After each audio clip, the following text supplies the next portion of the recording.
You're uninvited from mom's 60th birthday. Your kids are too loud. My sister texted with a laughing emoji. No problem, I replied.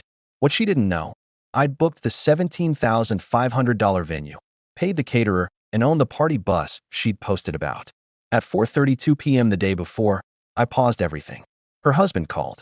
The venue says there's no reservation? I said. At 4:32 p.m. the day before mom's birthday, my phone lit up with a call from my brother-in-law, Mark. I was standing at my kitchen counter, rinsing a cup my youngest had abandoned mid-juice, when I saw his name and knew, before I answered, that someone had finally looked under the hood. Jordan, he said, breathless. The venue says there's no reservation. They're acting like we never booked. I kept my voice even. That's strange. It's not strange, he snapped, then lowered it like someone else was in the room. Tessa is melting down. The coordinator said it was canceled at 4:30. Did you? I stared at the little soap bubbles slipping down the drain. Mark, I replied no problem when Tessa told me my kids were too loud for the party. There was a beat of silence, like he was rewinding a conversation he'd half overheard. She didn't mean it like that, he said finally. I dried my hands, picked up my folder from the table. Yes, a literal folder, and said, I meant my reply exactly how I sent it. 2 hours earlier, my sister had texted me, You're uninvited from mom's 60th. Your kids are too loud, followed by a laughing face. I had answered, No problem. Calm. 2 words. And then I'd made a series of very boring, very official phone calls. My sister had been counting on me to stay boring in a different way. I was 38, a project controller for a regional construction company, the kind of job where your entire value is making sure numbers match the truth. I ran budgets, tracked invoices, argued politely with vendors, and filed paperwork so other people could pretend chaos wasn't happening behind the scenes. I'm also a mother of 2, 6 and 9, and a person who liked birthdays. I liked candles and silly hats, and watching my mom laugh until she snorted. I was not a person who liked being treated like background noise. Tessa had always been louder than me, not in a fun extrovert way, in a the room belongs to me way. She was 35, a part-time boutique manager who treated every event like a stage. When she wrote Mom's 60th on social media, she wrote it like she was the producer, director, and star. She had already posted about the party bus with a glossy photo and the caption, We're going all out for Queen Elaine, like it had materialized because she willed it. The truth was much less magical. The truth was that I owned a party bus. Not the way people imagine, some wild empire of champagne and neon lights. My husband and I had bought one used coach 5 years ago from a small fleet liquidation and rebuilt it in our garage with my uncle, who did upholstery. It was a side business that paid for soccer fees and summer camps, and it required licenses, insurance, and a level of sobriety that never shows up in Instagram reels. When Mom turned 59, she'd cried at dinner because she felt like just a grandma. Tessa was the one who said, Next year, we'll do something big. And I was the one who said, Okay, let's do it right. It started simple. Tessa wanted a fancy venue on the river. She sent me links at 1 a.m. like I was her personal assistant. This one, OMG, she texted, then called the next morning to say, You're better at details. Can you just handle the booking? I did what I always did. I asked questions. How many guests? 80-ish, she said. What's the budget? We'll figure it out. Who's paying? We're all pitching in. So I built a spreadsheet. The kind with tabs. Venue, catering, rentals, decor, entertainment, transportation. I put my name at the top and wrote proposed split. Jordan 40%, Tessa 40%, Mark 20%. I was already giving her a break because I knew Mark's student loans were still biting them every month. Tessa replied with a thumbs up. Mark replied, Sounds fair. Then the invoices started coming. And, quietly, so did the pattern. Flashback number 1, the deposit shuffle. In early March, the venue needed a deposit within 48 hours to hold the date. The rental fee was $17,500, and the deposit was $5,250 due immediately, with the balance due 10 business days before the event. Tessa said, Can you put it on your card? Mine is maxed this month. I'll Venmo you. I put it on my business card because Venu's like a single point of contact, and because it earned points, and because my stomach did that familiar dip when someone said, I'll Venmo you, like it was an automatic system. She Venmo'd me $600. With the note, for Mom. Like confetti would make the rest appear. Mark sent $1,000 2 weeks later. Nothing from Tessa after that. When I asked, she said, Relax. You're so intense. We have time. Flashback number 2, the guest count creep. In April, the caterer emailed to confirm head count. We'd originally priced at 80 guests, $78 per adult for buffet style, with 2 proteins and sides, plus $650 for staff and a $900 service fee. Tessa forwarded me the email and wrote, "Tell them 95. Mom has more friends than you think." I wrote back, "If it's 95, that's an extra $1,170 plus tax and gratuity. Who's covering that?" She sent, "OMG, it's MOM.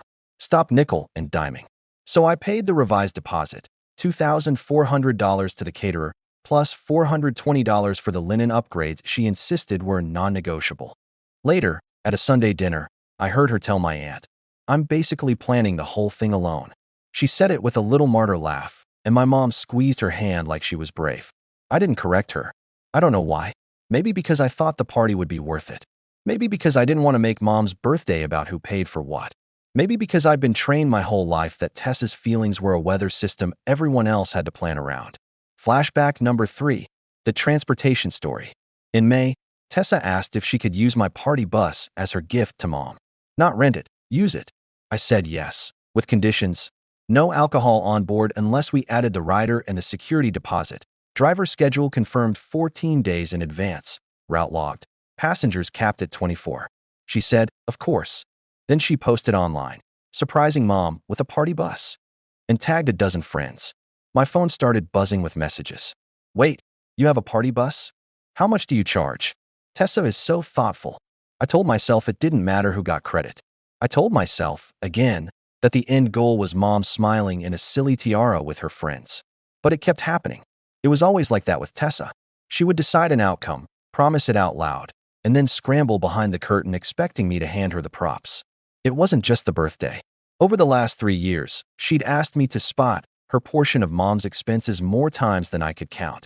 I covered Mom's new hearing aids when the insurance estimate came back short by $1,980. I paid the annual condo HOA special assessment for Mom, $2,750, because Tessa couldn't do it all right then. I handled Mom's cell phone bill, $1.62 a month, on my autopay because Tessa forgets. Each time, Tessa said she'd make it up later. Each time, later turned into a joke. "You're the responsible one," she'd say, like responsibility was a hobby I'd chosen because I enjoyed it. The worst example was last Thanksgiving, when Mom mentioned she wanted a small weekend trip for her birthday. Tessa loudly announced, "I'll take care of it." Then she cornered me by the fridge and whispered, "Can you book it? I'm on a spending freeze because of my credit card." I booked 2 hotel rooms for 2 nights, $1,146. I put it on my card. Tessa told everyone she'd spoiled Mom. When the charge hit, she sent me $100 with a note. "Thanks, bestie. We are not besties. We are siblings." By June, my spreadsheet had changed colors. Yellow for promised, red for overdue, green for paid. There was a lot of red. I had paid $5,250 venue deposit, $2,400 catering deposit, $1,320 rentals deposit, tables, chairs, bar setup, $680 for a small stage because Tessa wanted a moment, $420 linen upgrade, $295 for printed invitations because she hated my cheap digital vibe, $310 for the DJ's booking fee, $180 extra insurance rider for the bus because she insisted on champagne vibes, $150 for a custom cake tasting she scheduled and then didn't attend. I had received back from them. Combined, $1,600. And still, I kept moving forward because backing out meant being dramatic, and being dramatic meant being blamed for ruining Mom's birthday. Then came the text. It was a Tuesday afternoon. My kids were doing homework at the dining table. The house was loud in the normal way a house is loud when people live in it. Tessa had been sending me photos of gold balloons and writing, "This is going to be insane." She called me twice and I didn't answer because I was in a meeting. At 3:12 p.m., she texted, "You're uninvited from Mom's 60th. Your kids are too loud." Laughing face. Like it was cute. I stared at my phone long enough that my 9-year-old asked, "Mom, are you okay?" I typed, "No problem." I didn't add a question mark. I didn't beg. I didn't argue. I didn't say, "Do you hear yourself?" I didn't say, "You don't get to uninvite my children from their grandmother's birthday like they're a nuisance." I set my phone down, opened my laptop, and pulled up the contracts. The venue agreement was in my name. The caterer agreement was in my name. The rental contract was in my name. The bus insurance rider was in my name. Every email thread had my signature at the bottom. Tessa had been the face. I had been the spine. And spines can stop holding things up. The breaking point wasn't her insult. Not exactly. It was what came 10 minutes after. At 3:22 p.m., I received an email from the venue coordinator with the subject line, updated payment method. I hadn't requested an update. I clicked. It included an attachment, a change of authorization form with my name typed incorrectly, my address wrong, and a signature that looked like someone trying to copy cursive from a photo. It listed a new payment method, Mark's debit card. It also requested that all future correspondence be sent to a different email address, Tessa's. My stomach went cold in a way that had nothing to do with hurt feelings. I called the venue immediately. The coordinator, Jenna, answered and said, "Oh, hi, Jordan. We got your authorization change." "You did?" I asked, keeping my voice polite. "Can you tell me who sent it?" "It came from an email we've been corresponding with," she said. "And it had a signature." "That signature isn't mine," I said. "Please don't process anything. I'm the signer on the contract." There was a pause. "Okay," Jenna said slowly. "Let me put a note on the file. Can you forward me the header information on the email?" I asked. "I can forward you the email," she said, hesitant. "That's fine," I said. "Forward it. And please note, no changes without verbal confirmation from me." When she forwarded it, I saw the truth in the little details. The email address it came from wasn't mine. It was a new Gmail that looked like my name with extra numbers. Someone had made it to impersonate me. I stared at it, then opened my folder on the desktop labeled Mom60. Inside were receipts, contracts, and screenshots I'd been too tired to organize. That day, I organized them. I created a timeline in a document. March 3rd, venue contract signed by me. Deposit $5,250 paid by my card. April 9th, catering headcount increased from 80 to 95 at Tessa's request. Additional cost $1,170. Deposit $2,400 paid by me. May 18th, party bus rider added. Insurance rider $180. June 2nd, rental equipment confirmed. Deposit $1,320 paid by me. June 10th, DJ booked. Booking fee $310 paid by me. July 14th, venue sends fraudulent change of authorization form. Then I started adding supporting files. PDF of the signed contract. Screenshot of the updated payment method email. Bank statement showing deposits and payments. Screenshots of Tessa's texts. "Put it on your card. We'll pay you back. Relax. It's MOM. I didn't do it like a revenge board. I did it like I was preparing a claim, because in a way I was. The minute someone tried to forge my signature, this stopped being family drama. This became financial risk. At 4:05 p.m., I called my bank's business line and asked them to flag my account for potential attempted fraud. I changed my card number. I froze any vendor-initiated manual entry transactions over $1,000. It took 12 minutes, and the representative was calm and kind. At 4:22 p.m., I emailed Jenna at the venue. "Please confirm in writing that no authorization changes will be processed without a phone call to my verified number." She replied at 4:28 p.m., "Confirmed." At 4:32 p.m., I called the venue and canceled. Not the entire event, yet. I asked about the policy. Jenna explained. "Cancel within 24 hours of the final payment deadline and you forfeit the deposit but are not responsible for the remaining balance."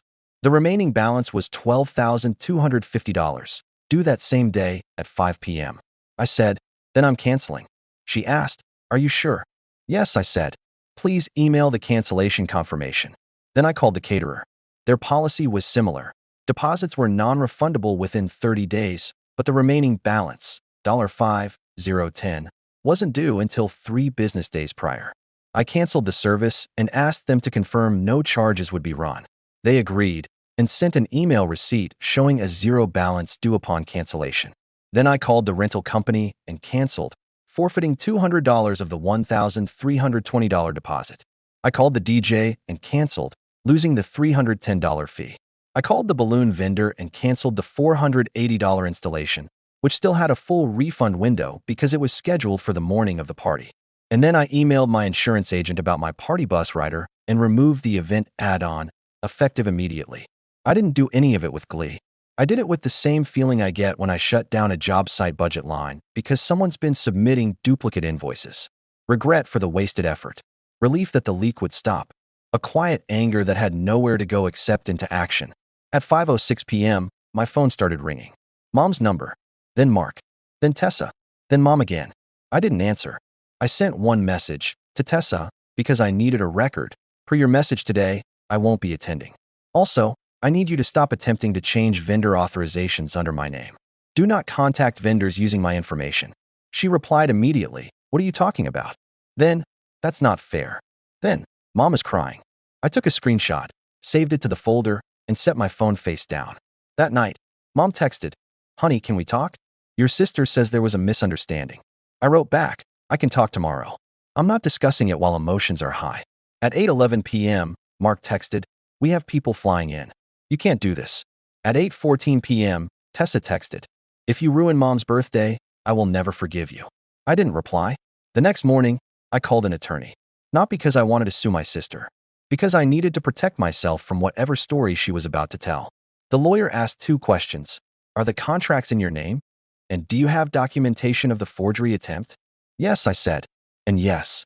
He told me to send a short written notice to both Mark and Tessa that I was not authorizing any further spending, that any attempt to use my name or accounts would be treated as fraud, and that all communication should be in writing.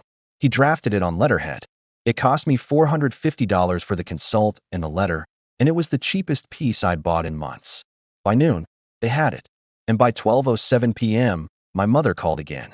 I answered that one, because I loved my mom, even when she didn't see what was happening. Jordan, she said, voice shaky. What is going on? They said you canceled everything. They said you're mad about the kids. I'm not mad about the kids, I said, sitting at the edge of my couch. I'm concerned that someone tried to change vendor authorizations by pretending to be me, and I'm not comfortable being responsible for contracts for an event I'm not allowed to attend. Mom inhaled sharply. Tessa said my kids are too loud, I said gently. And then a fake authorization form showed up with my name. Silence. Did you pay for it? Mom asked, like she didn't want the answer. I paid deposits, I said. A lot of them. Mom's voice went small. I didn't know. I know, I said. That's part of the problem. There was a pause, then Mom said, it was supposed to be for me. It still can be, I said. Just not like this. That afternoon, the family meeting demands began. Mark sent, we should all sit down tonight. This is ridiculous. Tessa sent, come to Mom's at 6. We need to talk like adults. My aunt texted, your mother is heartbroken. Whatever this is, stop. My cousin texted, is it true you canceled her birthday? I replied to none of them directly. I forwarded everything to my lawyer's email, like he'd instructed, and he responded to Mark with a single paragraph. My client has canceled all contracts under her name effective July 14th. Do not contact vendors under her identity. Further communication must be in writing. It was not dramatic. It was not emotional. It was a boundary written in ink. The day of Mom's birthday, the party they'd planned didn't happen. Not at that river venue with the expensive view and the Instagram wall. Tessa pivoted to a backyard gathering at Mom's condo complex common area.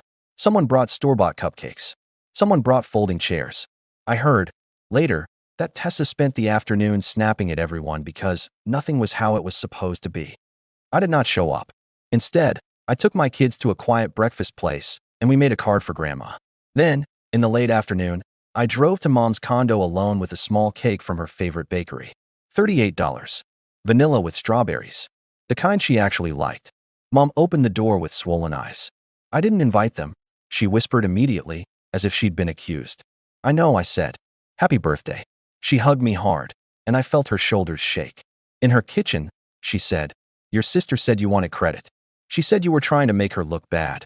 I didn't want credit, I said, setting the cake on the counter. I wanted respect, and I wanted my name not forged. Mom flinched at that. I asked her, Mom said quietly. She said she didn't do it. I nodded. Then someone did it for her. Mom wiped her eyes and stared at the little box with the cake. I just wanted everyone together. I know, I said. But together doesn't mean I'm the one holding the bill while being told my kids don't belong. Mom didn't argue. She looked tired in a way I hadn't seen before. Like a curtain had finally lifted, just enough, to show her the machinery behind her big surprise. The next 10 business days were pure administrative fallout. The venue emailed me a cancellation confirmation and the forfeited deposit amount. $5,250 retained, $0 balance due. The caterer emailed, deposit retained, $0 further charges. The rental company refunded $1,120 within 7 days. The balloon vendor refunded $480 within 3 days. The insurance rider removal generated a $96 credit. I logged every one of those emails in my folder. I reconciled my credit card. I marked the losses in red. Then I sent Mark and Tessa an invoice. Not emotional, not petty. A simple statement of amounts they'd agreed to cover, with dates and what they had actually paid. Total owed to me for $1,870. Due in 30 days. Payment methods listed. Mark responded, "This is unbelievable." Tessa responded, "That's so wrong. My lawyer advised me not to engage further. If they didn't pay, it would be small claims. If they paid, it would be done. They didn't pay." Update. 3 months later. In October, I filed in small claims court. I didn't ask for pain and suffering. I asked for reimbursement of documented shared expenses, backed by texts and the original spreadsheet they'd approved. Filing cost $85. Serving papers cost $62. My husband watched me put the stamped copies in a manila envelope like I was mailing out a school permission slip. The court date was set for 28 days later. 2 days after they were served, Mark emailed me, an actual email, not a text, asking if we could settle. He offered $2,000. I countered with $4,000, payable in 2 installments over 45 days. I didn't do it because I was generous. I did it because court was time and stress, and I had 2 kids and a job and a life I was trying to keep quiet. They accepted. The first payment hit my account on a Friday morning. $2,000, memo line blank. The second payment arrived 30 days later, $2,000. Still blank. Around that time, Mom made a small decision that mattered more than the money. She removed Tessa from her medical appointment contact list and added me. She told me over tea, "I'm not punishing her. I'm just being realistic." The fake email address that had impersonated me disappeared. The venue confirmed no further contact attempts had been made. My bank never flagged another fraud event. Tessa stopped calling me. The family group chat went quiet. Then eventually someone changed the name from Elaine's 60th Bash to Family, like we could rename what happened and make it smoother. Final update. 6 months later. In January, Mom hosted a late birthday dinner for herself. Her words, at a simple Italian place she loved. She invited 12 people. She paid the reservation deposit herself. $100, done with her own card, because she'd asked me to teach her how. When I walked in with my kids, nobody flinched at their laughter. Mom had crayons on the table without being asked. She looked at me and said, quietly, "I wanted this all along." Tessa came. She stayed polite, stiff.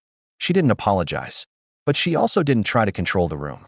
Mark avoided my eyes, like he was afraid I could see his bank statements through his face. After dinner, Mom handed me a small envelope. Inside was a personal check for $200. On the memo line she'd written, "For the cake and your trouble." I tried to give it back. She shook her head. "I can't fix everything," she said, "but I can stop pretending you didn't carry it." I drove home with my kids asleep in the back seat, their shoes kicked off, the car warm and quiet.